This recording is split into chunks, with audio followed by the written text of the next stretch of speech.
사도행전 묵상일기 182번째. 주님은 지금도 나에게 일하십니다. 사도행전 14장 1절에서 3절 말씀. 바울과 바나바는 이고니온에서도 이전과 마찬가지로 유대 사람의 회당에 들어가서 말하였다. 그래서 유대 사람과 그리스 사람이 많이 믿게 되었다. 그러나 마음을 돌이키지 않은 유대 사람들이 이방 사람들을 선동해서 믿는 형제들에게 나쁜 감정을 품게 하였다. 두 사도는 오랫동안 거기에 머물면서 주님을 의지하여 담대하게 말하였다. 주님께서는 그들의 손으로 표징과 놀라운 일을 행하게 하셔서 그들이 전하는 은혜의 말씀을 확증하여 주셨다. 아멘. 좋은 아침입니다. 사랑하는 공동체 가족 여러분, 한 주간도 평안하셨습니까? 오늘 주님 앞에 나온 여러분 모두에게 주님의 위로와 평강이 흐르기를 기도합니다. 삶은 늘 평탄하지 않습니다.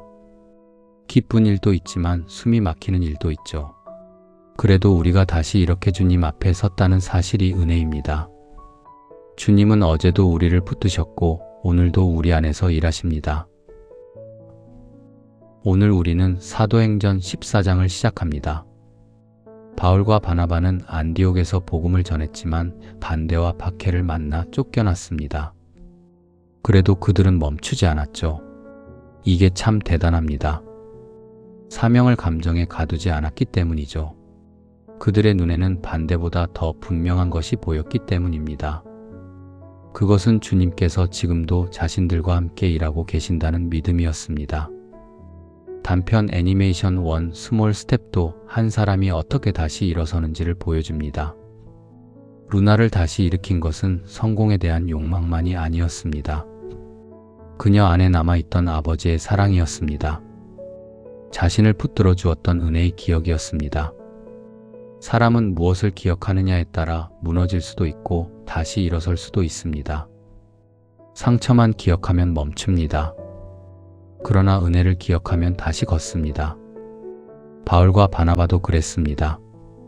이전 비시디아 안디옥에서 믿는 사람이 있는가 하면 반대하는 사람이 있었습니다.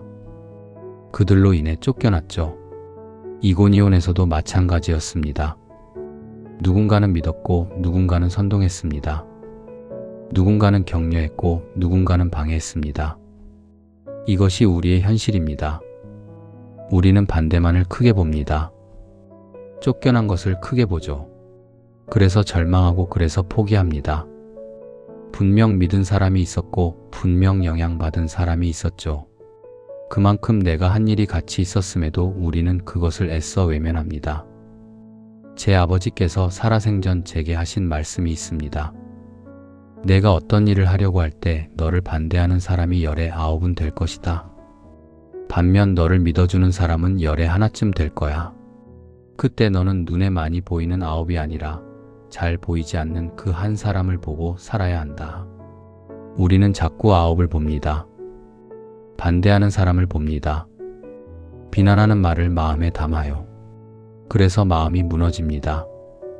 그러나 믿음은 잘 보이지 않지만 분명히 나를 붙드시는 하나님의 한 손길을 바라보는 것입니다. 기적은 밖에서 일어나는 놀라운 사건만이 아닙니다. 때로는 내 안에서 일어나는 해석의 변화가 놀라운 기적이기도 합니다. 같은 일을 겪어도 어떤 사람은 절망하고 어떤 사람은 그 속에서 감사를 찾습니다.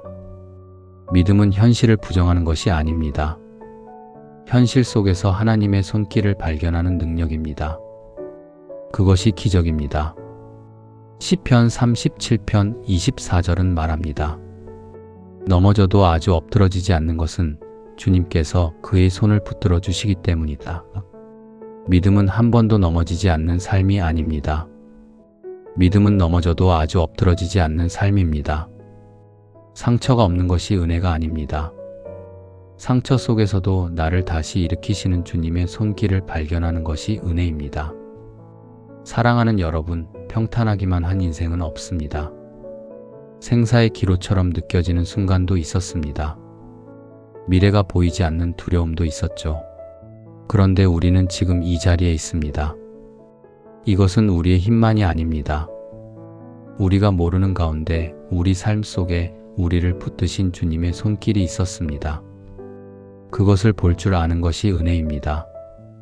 산 하나를 넘었더니 또 다른 산이 막아서고 있습니까? 낙심하지 마십시오. 세상의 눈에는 막다른 길처럼 보여도 믿음의 눈으로 보면 하나님께서 새 일을 시작하시는 자리일 수 있습니다. 오늘 우리의 고백은 이것입니다. 주님은 지금도 나에게 일하십니다. 이 고백을 붙드십시오. 주님은 우리의 상처 속에서도 일하십니다. 실패 속에서도 일하십니다. 두려움 속에서도 일하십니다.